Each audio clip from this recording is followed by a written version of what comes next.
Hello, and welcome to the Physical Therapy Owners Club podcast. I'm your host, Nathan Shields, and I brought back Will Humphreys today. Will, thanks for coming on again. Hey, thanks for having me back again, Nate. Good to see you again. Good to see you, man. Hey, last time we had you on just a couple episodes ago about the three fatal flaws that PT owners make in their billing and collections. Well received. Thanks for coming on and joining us for that. It was, and shared a lot of great information. I don't think I even covered some of those stats that you were covering, the projections, how to measure what your collectors are doing for you. That was really cool. Thanks for coming on for that. Oh man, it was so great. For me, there's something cathartic around being able to go back and share these things because everything that we've talked about is a lesson that either you and I, definitely me, have learned the hard way. Yeah. So it's like if I can say, if you and I talk about something and it creates value for a listener in a way that prevents an ounce of the pain that we've done or had to go through, it's totally worth it. Seriously, man. I mean, if we could maybe charge commission on what people can save by listening to stuff like that when it comes to collections. But it's hard to go back and learn those lessons or think about those lessons because I don't know about you, but I think about the tens of thousands of dollars that I probably lost along the way. Oh, Nathan, I think it's more than tens of thousands. I would honestly, like, I got emotional once after I hit like a six-figure estimate of what we probably lost over the years. So I'm like, yeah, I can't think of it that way. That was an investment in our education, right? Exactly. So after doing that episode, I thought, you know what, and I recently did a webinar with Hands-On Diagnostics Group about the 5 things that successful owners do, or those actions that they take that makes them successful PT owners that honestly, many PT owners don't do. And that's kind of what started the episode that we just had regarding billing collections. A lot of owners don't do these things. They're not projecting, they're not assessing the stats appropriately. But there's more to it than that. It's not just the billing and collections. There's other aspects of the business that many owners aren't taking steps and approaches in. And so this is where I thought maybe we could come together and share notes. I've put together my 5 successful actions. And for the listeners, I've asked Will to do the same, and we have not collaborated prior to this point. So Will has his 5 things. I have my 5 things, just to show you that we're going to have some overlap and some ideas of what's most important, but you can get there in different ways, but as long as you're doing them. As long as you're taking the time to do these things, right? So let's start with a caveat. We both agree that these successful actions are, they're not the first things you do. The first things you do, should you be a business owner, is that you've already established purpose, vision, values, and goals. Can we agree on that? Totally. So that's a given. And many owners don't have those fundamentals. And honestly, when I start coaching with clients, if those aren't clear and if they're not being lived, that's one of the first things we kind of get into. And it's tough going to get into that a little bit because many clients don't feel like they're really gaining traction when they're establishing those things. But it's imperative that they're established because the actions that you build off of later on down the road, when you hold people accountable, when you hire, fire, when you make business decisions, should we do this, should we do that, are dependent upon, are they in line with our purpose, vision, values, and goals, right? Yeah. And so nonetheless, caveat is those are already established, so we don't have to say those are one of the first things. All right. Can I jump in on that real quick too, just Please. to highlight? Of So course. like when people will come to me, in like kind of building on what you said, when you're coaching people, that's the first thing you establish, even though most of the time it's not there. When I talk to people about either billing, or oftentimes I get questions on recruiting, is another thing that I'll help people with. Mm-hmm. They want the copy. They want like the ad that I helped create for another person who went from 4 interested candidates to 40 pre-COVID. Yeah. Right? So COVID's a little bit different. We're getting a little bit more people out there. Yeah. But they just want like, hey, give me your ad, let me copy and put it down there. And to your point, like it's essential that everyone has that foundation established because it's upon that you build these other systems and processes with power. Without that, then just to reiterate the importance of being able to do that prior to any of these top 5 things that other successful PT owners do. Yeah, exactly. So that's a given. So establish that, set to the side. Now, the 5 actions that successful PT owners take now. So the first thing I came up with is they track their statistics regularly. They've got daily stats that, and this isn't just them, this is them and their team, I should say, should they be big enough, but they're tracking at least some daily stats, they're tracking weekly stats, monthly stats, maybe quarterly stats, and at least annual stats as well, right? So we could do a deep dive into stats, and we're not going to do that today. But I will just say it's important to recognize there are statistics and then there are substats. And so when you're talking about, say, collections, so we're talking about collections, right? It's one thing to say gross revenues, but it's another thing to say, okay, what is our percentage of over-the-counter collections, and are they coming across? Are they being collected, right? Right. The second thing that goes into collections, well, what is our AR aging? Well, that would be a sub-statistic, right?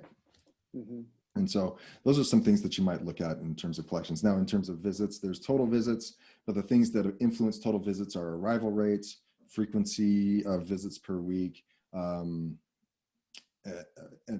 completions of plan of care. All those things can also affect total visits, right? So we have stats, we have substats. Those are just some examples. A couple of stats that we in particular really used to follow closely was skilled units per visit, because that tends to be a statistic that is lesser than what you think it would be as an owner if you're not tracking it. And that can definitely influence your bottom line. And like you've said before, Will, PTs just tend to be compassionate billers. So if they have the choice between billing 4 units or 3 units, they'll err on the side of 3 minutes, just thinking that's okay, not recognizing what effects that might have for the clinic, and honestly, insurance contracts and how we're perceived. Totally. Yeah. So we would look at skilled units per visit is one I'd highly recommend people follow. I'd also recommend frequency per week. We all kind of think, hey, if you have a patient, how many times per week should you be seeing them? If they're a musculoskeletal injury, typical therapist would say 2 to 3 times per week. Inevitably, when you measure that stat as owners, it's usually around 2 and less than 2, when it should be closer to like 2.3 or something like that, right?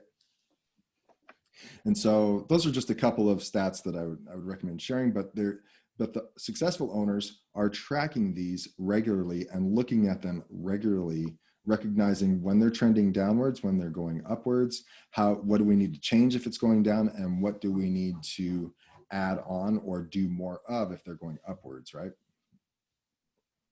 Totally. How did that affect you when you started measuring statistics in a more specific, detailed manner? Well, I don't think it's a coincidence that we both have that for our number 1. That was my number one thing as too? well. Cool. Yeah, but the way I worded it was successful owners managed by statistics, not by emotion. Yes. For every PT owner who's been in a discussion where there's been tears and there's that awkward feeling of like, oh my gosh, like, what am I doing in this situation? It's like getting rid of the drama and putting in facts, dealing with objective information just minimizes or eliminates so much of the difficulty and the pain of owning a clinic. So like, to answer your question in a very long way, when we put statistics in was the day that I started actually growing without having to like bear the burden of it. Right. Like, so you and I were able to finally start expanding our growth, but like in a way that didn't feel harder. Because the more you grow, the more you have to have some of those hard conversations and the more emotion comes in. It makes the conversation so much easier. And it also gives you certainty, right? You're coming from a place of, well, they're my best provider. But then maybe you look at the stats compared to other providers and you think, well, maybe they're just average and I like them. Yeah.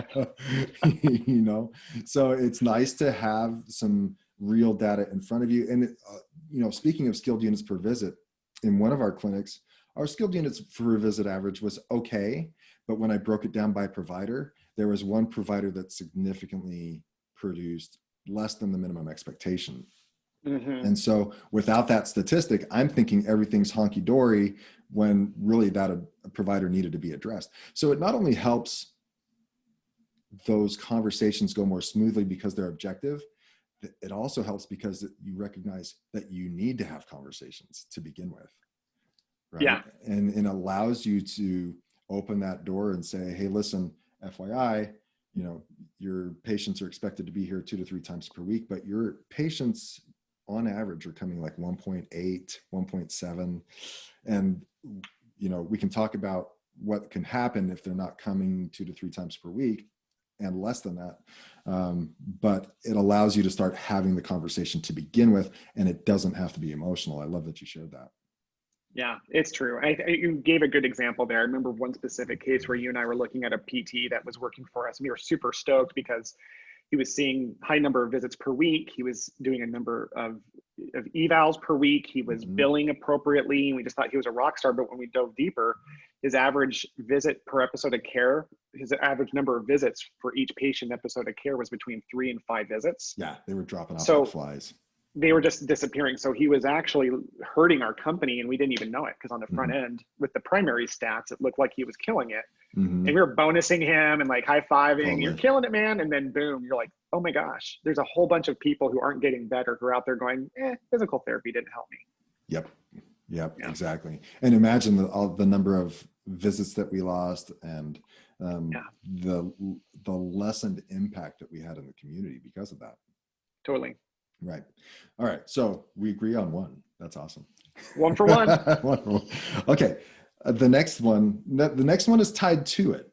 And that is they actually take the time to measure their stats and run their company. So many owners out there think that their value and their production lies in the care of their patients, when it's actually not that at all. Number one has to be the business, and they short sell the business in order to provide more patient care.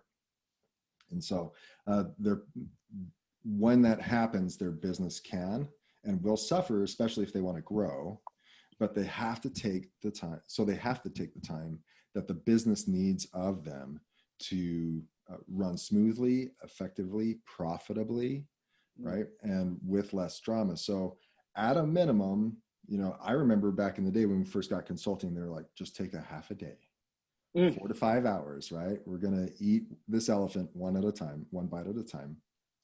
And so 4 to 5, so I'd take that afternoon and inherently I'd do my chart notes and like I'd pay some bills and I'd do stuff that had nothing to do with running the business.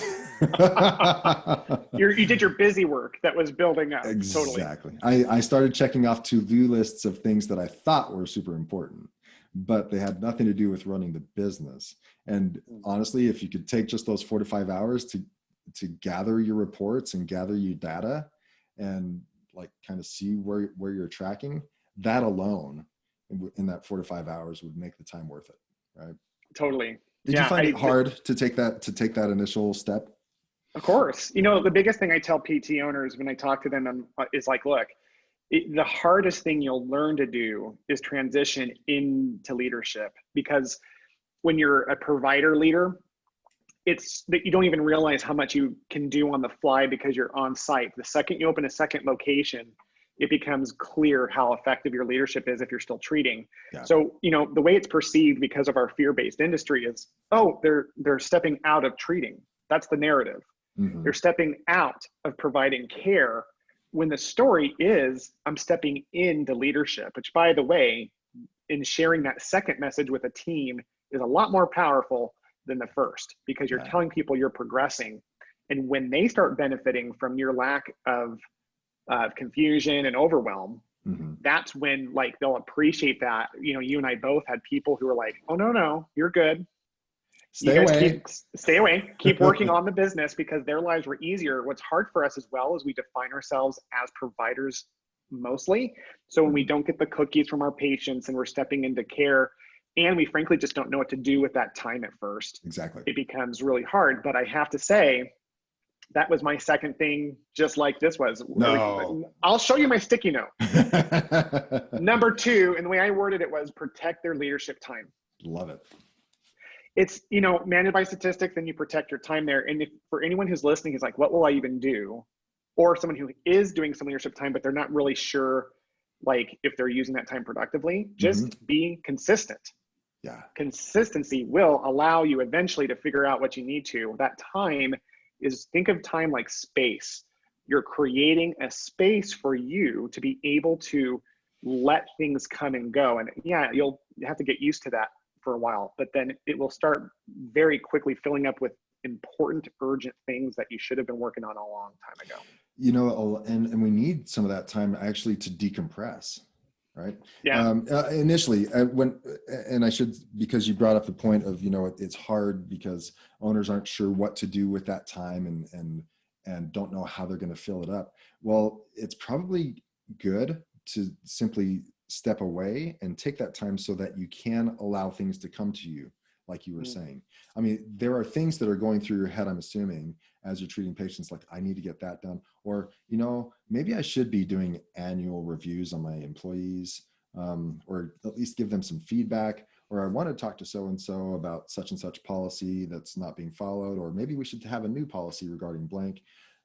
Those are all things that will come to you when you set aside that time and space to work on it. And that's what that's what your team wants from the leader. They want the leadership. And as I work with clients and they start giving more of their leadership time to the team, to have meetings, to have one-on-one sessions, to strategize together, and maybe come talk together about policies that they're having issues with, their team is eating it up. Their team loves it, that they simply give them that time, right? Totally. So it's imperative to start with, at a minimum, start with that 4 to 5 hours in a day. It gradually becomes 2 half days, it gradually becomes 1 full day and maybe a half day. And that's where you really have to put your foot down and say, no, this is my schedule. If patients want to see me, this is when I see them. I do not see them during admin times. And if you want to see me and talk to me about blank issues, you can do it during these hours during my admin time. And so, like you said, protect your space, because no one else will. Right. Totally agree with that. It is sacred time. Exactly. So number 3 is successful owners. Now, I've done over 100 episodes. I've interviewed close to 100 people who are successful in the industry and outside of the industry.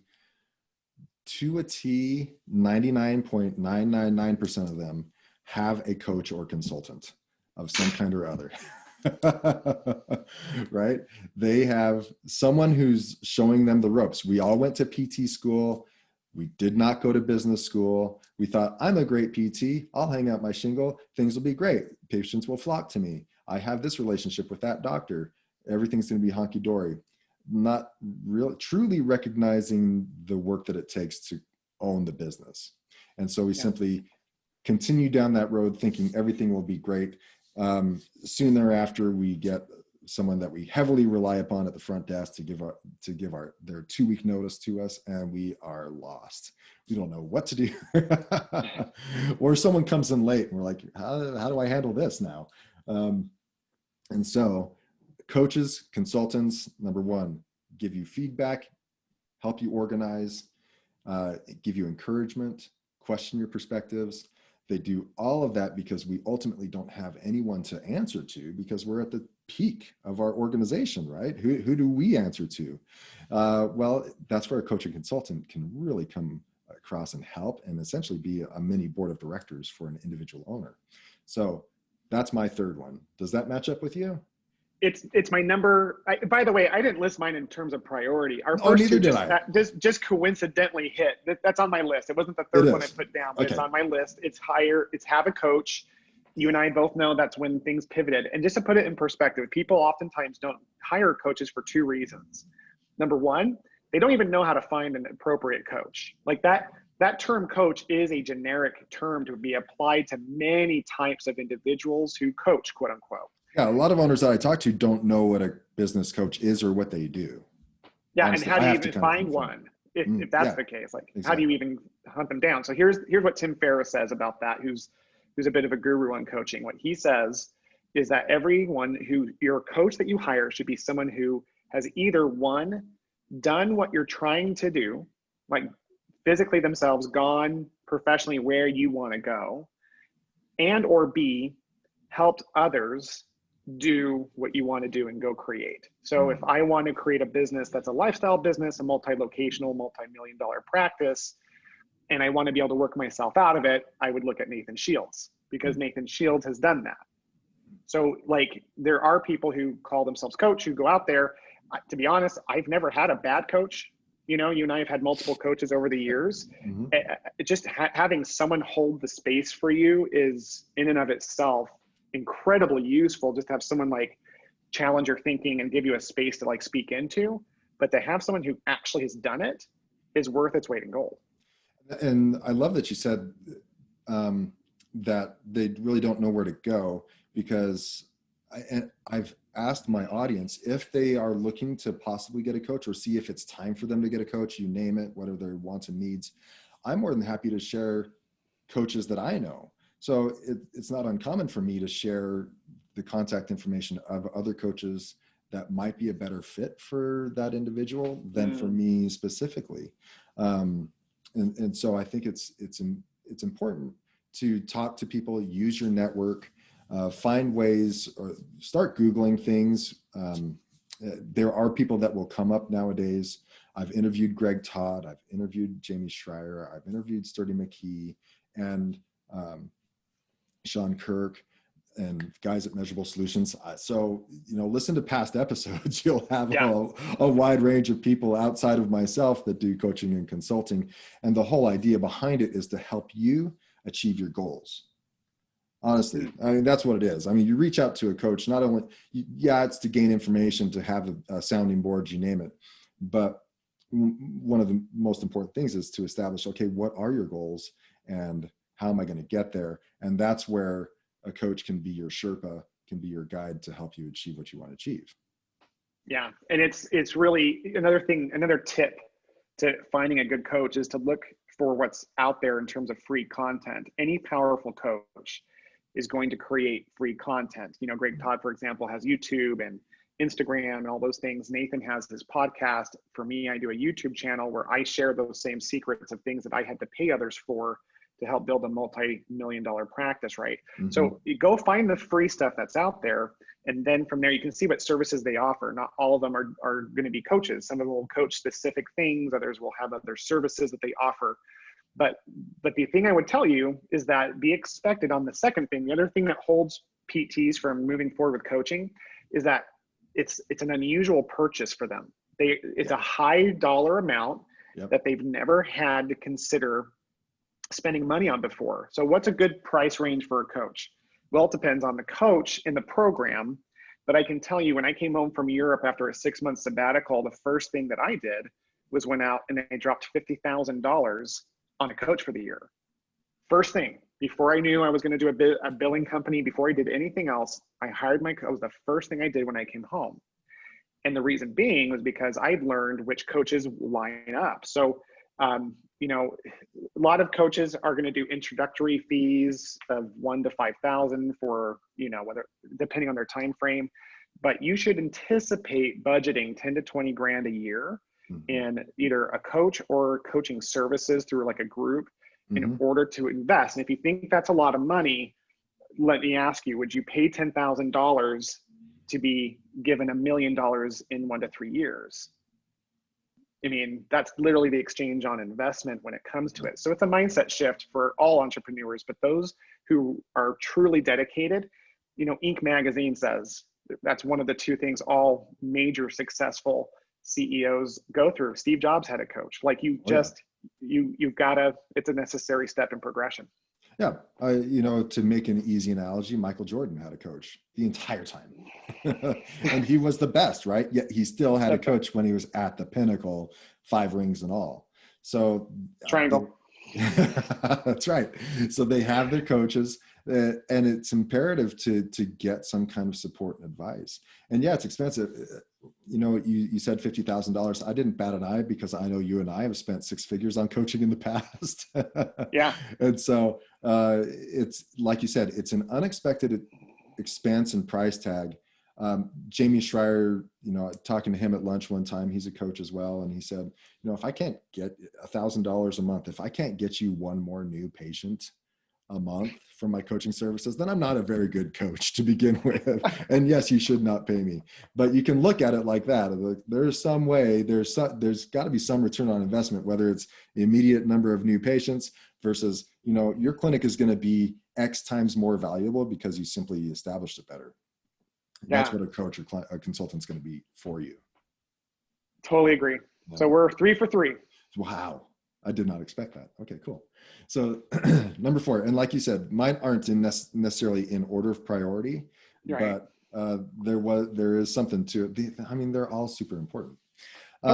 So the next thing is that successful owners have reproducible systems and processes and that are not dependent on them individually.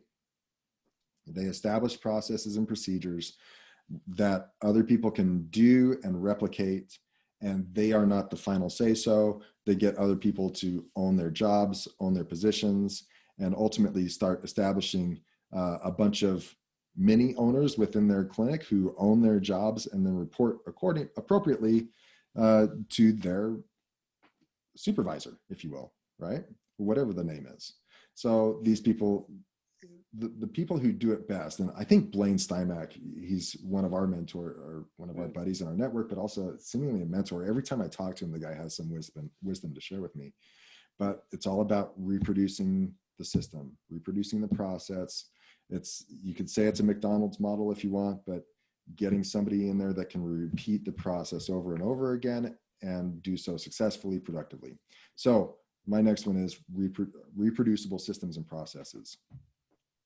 I don't have that in my top 5, and without a doubt, it should be. That is, like, as you're talking, I'm like, oh, Will, what's wrong with you? Like, that is such a vital piece. Like, that's the whole point, right? Like, if, you know, E-Myth revisited Michael Gruber, the whole thought is, if you want to be a company that's, you know, process dependent, you have to get away from being people dependent. And that's one of those emotional, you know, problems that we all face as owners. What if so-and-so leaves? Well, if you've got the playbook on how to do that job at a high level and you can recruit from other processes, you don't care if people leave as much. You're very able to make those harder decisions. So that's right. You'll see what I put in there as important, but I don't think what I have in there, if we had a gun to the head, I think that has to be. Well, I can just expand the size of the nest. I mean, if maybe it's 6 successful actions. Maybe it's not just 5.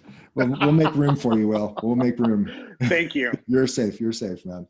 But I love what you said. The power that it gives you when you have processes in place makes things so much easier. You're not people dependent. Like you said, it goes back to Gerber and all the issues that he comes up with the story in E-Myth Revisited about the owner that is running with their head cut off and they don't want to do this anymore and they're burned out and frustrated. Well, it's because there's a lack of process and procedure.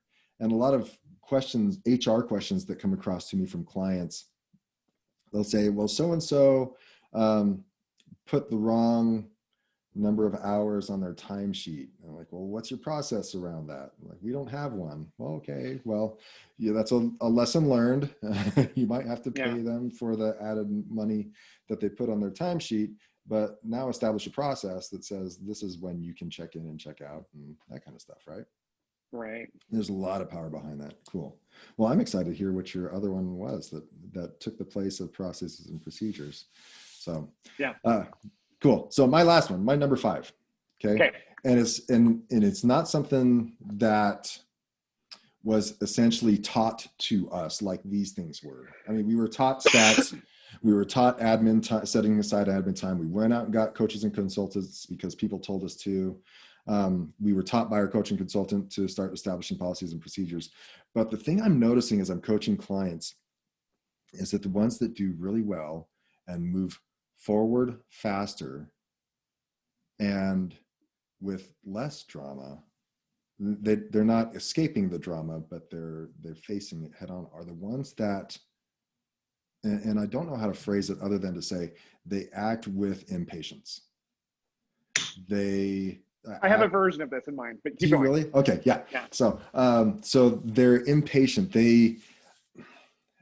One of the more frustrating things is to come across people who have read all the books and done all the things, yet they're still losing money. And they're not taking time to work on their business like they know they should, but they're not actually do it. They're not actually putting things into action. So it comes into not only the actions that they take, like this is what I need to do for my business, and we need to start doing it. I guess I'll implement it next week or next month, maybe when it's a little bit nicer outside. I don't know what slows them down, but I learned, but they also do it with their people, with their team. Mm-hmm. They act with impatience, but in a compassionate and empathetic way, not in a mean and angry way, like I'm impatient with you and I'm going to sternly work with you. But no, they address the issue immediately. And so I learned over time, and I'm really slow at making decisions. I have to sleep on things. I have to mull them over and see what the different options are and think about them. And that's where I think you and I work well together, even though I know it could be frustrating for you, is that you're able to work through those things really quickly and see all the options and whatnot. But still, taking the next step to make that the action significantly improves my life. Honestly, the drama subsides, the mental gymnastics that I'm going through at the time, trying to mull over a decision, minimizes, lessens the amount of energy that it takes. And simply, I have to remind myself, listen, if I have option A and option B and I choose option A, well, if it's the wrong option, I'm going to find out really quickly. And then we can pivot over to option B. Right. And recognize that most decisions aren't final and they can be learned from and pivoted from pretty quickly. So mine was they act with impatience, and they see their stats and they make corrections. They see something out of whack and they immediately address it. They're not afraid to confront. Does that fall in line with what you're thinking? That's literally it. So sorry, can I jump in? Please, it's your time. Yeah, so the way I worded it was trainable and willing to have the crucial conversations. Crucial conversations. So but there's a trainableness. Remember, one of our coaches, Scott Fritz, he used to tell us, he's like, look, I can help anyone as long as they're trainable and willing to implement. Trainable, willing to implement. So I think we're talking about, like in your case, the word that you kept, the word you weren't saying that kept coming to mind was urgency. Like they're hyper focused on the result, and they're urgently making changes because they know what's at stake if they don't make changes. Like we're all in progression, and it's not like we don't need to be coming from a place of panic, but the second we see clarity in learning from a book, a podcast, or a coach, and we don't implement right away, well, then the reasons for not confronting those problems become insurmountable. You know, one of the things I've said is that any success I've ever had is directly proportionate to the number of crucial, difficult conversations I was willing to have. We all know what those are. I promise everyone listening, if they ask themselves, what are the conversations that I should be having that I'm not? There's immediately 1, 2, 3 things coming to mind. Exactly. Those are the 3 things that are holding you back from your dreams. Those are the things that are literally monetized wise. There's like, I think about a room with $1 million in cash piled up, and there's a door there. The door is open through that crucial conversation. And it's not about the money, by the way. In that same room where the money is, there's greater patient results. There's better impact in developing your team as people. And it comes through this challenge of having that conversation urgently. But like you said so articulately, if we're not willing to implement those things, if we're not like urgently, or what was the word you were using? I was talking about impatience. Impatiently, in a way of like just, you know what's at risk. This is not and okay. You also know what's right. You know what's at risk, and you know what's possible. Like, it's Yes. two things. You know what's at risk if I don't, and I know what's possible if I do. Yeah. So that mindset is there, and we all struggle, and we all sit on problems too long. But stop, get off your butt, and go have the conversation. I've learned, doing it the wrong way, it's better to do it wrong than not at all. Totally. I agree. I mean, totally honestly, agree. even later, I'm like, oh my gosh, I shouldn't have done that, or I shouldn't have said it this way, or I think I hurt their feelings accidentally. Well, that's how I learned to get better at it. But ultimately, the product was still momentum. It was still progression. Yeah, and you know, even something as simple as like starting this podcast. Like, I didn't have confidence that I was a good podcaster, and thus decided to start a podcast. No, it was just like, I thought, I want to do this podcast. There's something within me wanting to do this, and it was scary as hell for a number of episodes. And even at times now, I get scared prior to going into an interview, even though I've done over 100 of them. But the confidence doesn't come first. Action comes first. Confidence comes later. That's when you start becoming more powerful as you continue to have those crucial conversations. As you start to make faster decisions, you'll start to get better at making decisions on the fly. And these aren't decisions that are simply decisions on the fly. These are decisions that we have some data behind it. We have enough data. Many times we're waiting for more data when we actually really don't need more. We simply need to get what's in front of us, understand the situation clearly, and then move forward. And when we do so, things turn out so much better. You and I both agree that we've never fired someone too soon. It's always easier to have that crucial conversation first and move forward later. And as you continue to make faster decisions, you'll start to get some intuition about some of that. Just grows. Some of that's experience. Some of it's just the hunch in the gut. And sometimes it's okay to work off of those things. But the faster we can make those decisions, the better for our business and our employees. Yeah. You know, the two things that I would say on like how to narrow that learning curve as short as possible, it goes back to getting a coach again. Having the coach help you work on like developing your voice in a crucial conversation is huge. Everyone has to learn their voice through trial and error.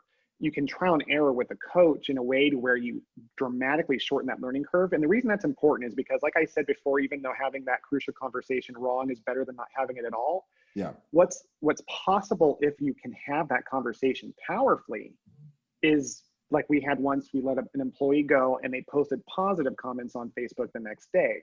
That's what's possible when we can totally step outside of ourselves and determine how we can serve people even in those moments. So a coach is huge in that. And then, you know, secondly, just like you said, being willing to make the mistake and try. Ultimately, there has to be movement. The picture will appear when the car is in motion. Yeah, exactly. Cool. So I listed my 5. They were tracking stats, setting aside admin time, hire a coach or consultant, making decisions, or I'm establishing reproducible systems and processes. And then lastly, my 5th was making quick decisions or moving with impatience. So what is the one outlier that you've got, Will, that didn't fit in the top 5, but now we'll call it the top 6? Okay, great. Well, why don't you hear it first before we go calling it the top 6? You might be like, I totally disagree with that. Okay, all right.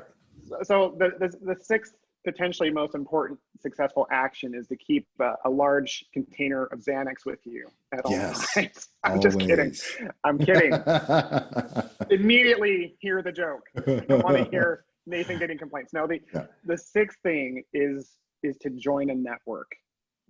The network, and then sometimes coaching networks kind of get put together. So maybe that's one of the reasons, you know, I separated it out, but it's worth at least talking about. What's a network? Well, a network is a group of individuals that are just people you know, that you maintain a relationship with. It can be any kind, but sometimes they're organized, like hands-on diagnostic seminars.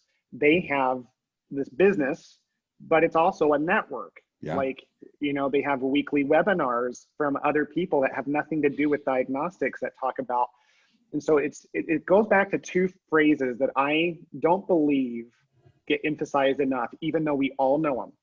It's who you know, it's who you know, not what you know. Yep. And your network is your net worth. Mm-hmm. I have a friend who literally is worth tens of millions. And I asked him once, what was his most successful action? And he's not a PT, it's a non-PT business. And I asked him what his number one successful action was. And he goes, have you ever read the book, Never Eat Alone? And I said, yeah, I've heard of it, but I've never read it. And he goes, yeah, I've never read it either. I read the title and said, yep, I got it, and started scheduling lunches every week with people he either wanted to know or people he thought he could help. Listen to that. He wanted to know, learn from, or people he thought he could help. Yeah. So he told me once about a lunch that turned into a referral that was worth $250,000 to him. And I would say that, wow, as you and I look back in time and we look at like finding the right coaches down to opportunities for growth, it was a matter of truly knowing the right people first who led us to the right opportunities. And so, I think people don't build their network because they don't know the value of it, and they don't understand that it makes it more fun, and they don't know where to start. I challenged recently a young entrepreneur to reach out and try to get lunch with the CEO, especially now that everyone's doing Zoom all day. People are more willing to like meet with you via Zoom since it's not like a full lunch. Yeah. Just reach out to someone you want to get to know and to say, hey, I love what you're doing. I'd love to learn from you and ask you some questions because I want to do something similar, or just think you're great. Everyone who's successful has been coached, and been in a network. So they are all about supporting those types of people. If you ever get shut down, you didn't want to network with that person. You didn't truly. Like if they're like, yeah, I'm too busy for you. Now, if you do reach out to someone who's super popular and big, you have to do your research. Yeah. You have to don't just hit them up on LinkedIn or whatever. You want to find out what interests they have, what kind of organizations and charities do they support. And then you want to reach out from a place of hey, CEO so-and-so, or Mr. So-and-so, or Mrs. So-and-so, I understand that you support da-da-da-da-da. I'm a huge fan of that. By the way, I'd love to get with you and pick your brain. That small difference separates you from these automated spammers who are constantly trying to just meet up and network and grow in a way that's kind of tacky versus value-based. So that's what I put as my fifth. I can honestly say that I had thought about it.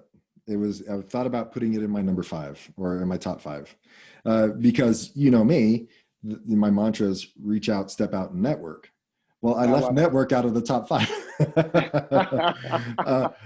But I thought, when it comes to actions, the network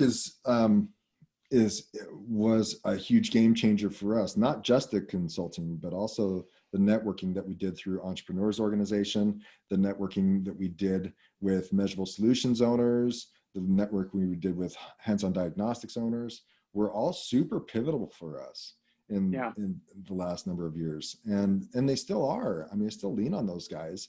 Honestly, starting up the podcast was a matter of, I wanted to create this resource for PT owners, but it was also, I have a ton of really successful PT owners in my network, our network. There's no reason they shouldn't be sharing their successful actions with other PT owners across the country. And how can we do that? And so that's why I interview these guys. And if you want to know who they are, just look at a lot of my first episodes. There were some of the more influential owners that affected us in a positive way. And these your podcast is a who's who of amazing people in our industry. If people just went back through your podcast list, I mean, if you ask me personally, hey, who are the most influential people in our industry? They've been on your podcast already, period. I've had a ton of them, and they're great people. They're willing to open up their time. At first they're like, who are you and why are you reaching out to me? And I say, well, I do this. I interview people. Here's a link to someone who I just interviewed recently, and here's the website. So I am legitimate. Right. But inevitably, they are busy people. They're super productive and they value their time. So they filter accordingly. You have to expect that, but don't let that stop you from taking the step and networking. And if you can I'd really recommend, if you can get with an organized group of some kind or other that puts people together, I think that's really helpful as well. Whether it's, there is BNI, but I think that's a little bit more of a marketing juggernaut across the country. But Entrepreneurs Organization, we're big fans of. I know there's Vistage out there that not only helps you network, but also can provide you some small amount of executive coaching / mentorship. And so, or there's peer-to-peer through APTA's PPS, where you have a bunch of PT owner peers that you can get together. And I've had Randy Rausch on the podcast talking about peer-to-peer as well. So there's opportunities out there. At the very least, just start talking to some friends and neighbors, go to church, ask some people out to lunch, that kind of stuff. And that can be awkward if you don't know them that well, but I think I know who you're talking about when you're sharing the story about the guy who took guys out to lunch. And yeah. This is a guy who had his own small business, and through his networking efforts, completely changed his lifestyle and his life altogether. And his wealth was amazing because of the networking that he did. I love it. Yeah. I think I love how we're talking about this, because I really think this is it. Like if anyone's listening, I just think this is the way to go, is to be able to focus on those 5-6 things. Will yield, that's the 20% that you can do that will get you 80% of the way there. Everything else you can figure out en route, because this is a framework, this is a foundation. But you start with like you said earlier, you've got to start with the values, the vision, the purpose.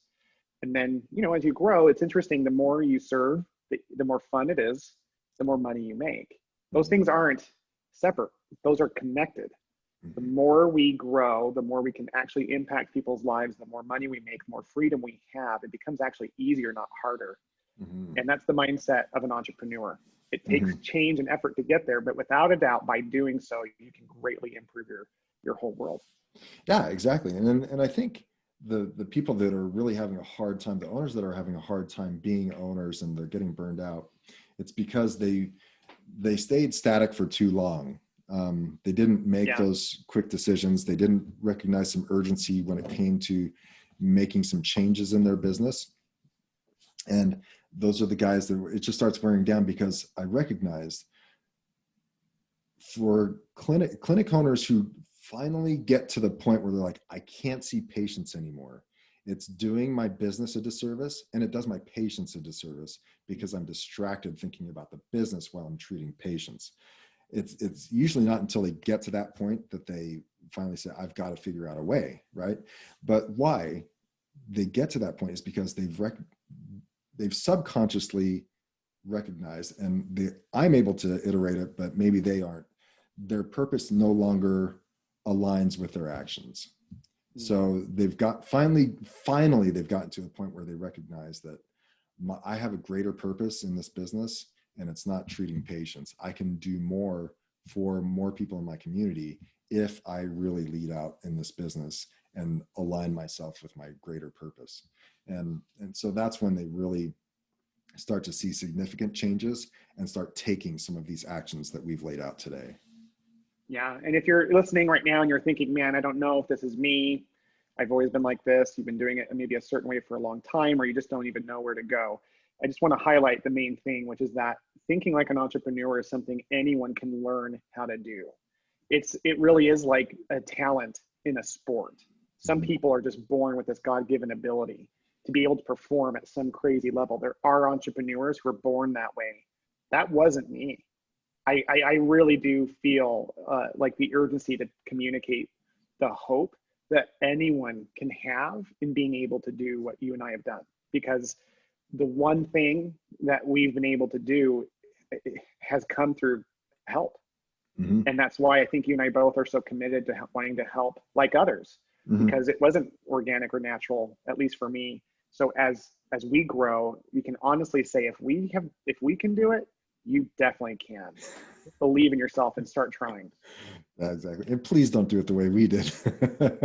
Don't wait so long. Oh, seriously. Oh my gosh. I love getting coaching calls from guys who have owned their clinics for just like 1 or 2 years. I'm like, oh, you're so smart. I wish I could go back and tell myself to do the same thing. They will never know. They will never know how much easier their life became because they did that. Yeah. How many years they've accelerated their business in their life by just doing that. Yeah, that's true, man. Cool. Well, I know we actually talked about, man, it would be cool if we had some things that we disagreed on. I know. and there was some back and forth like, no, you're wrong. But that didn't come up. That would have been fun though. It would have been really neat if we could disagree. Like maybe let's take a topic and start arguing in another episode, just for the heck of it. Just to make it up. That's funny, man. Cool. Well, thanks for joining me today. If people want to get a hold of you, how do they do that? So remind everybody, how do they get in touch with you, Will? Yeah. So if you're looking for a unique and powerful way to handle your billing and collecting, what I say is that we make billing and collecting fun and easy. Without a doubt, next to treating patients, the highlight of your day should be collecting your cash. And so I have a billing company called In the Black. You can go to intheblackbilling.com as of this week and check us out.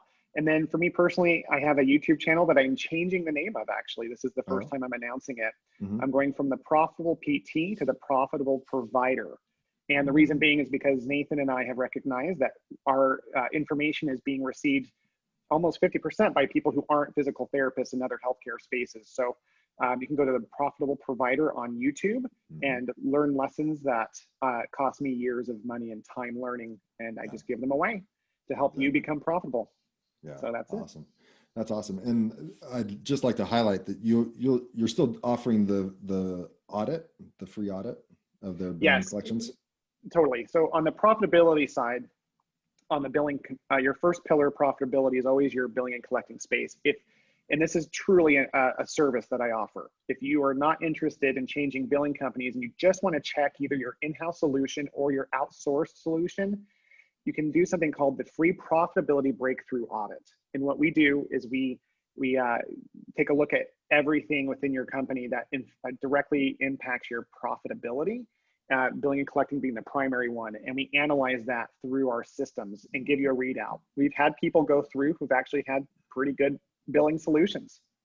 We've had others who didn't realize that there was literally a 6-figure amount of money that was sitting in their accounts receivable that was easily obtainable. Like that, it was a 6-figure phone call.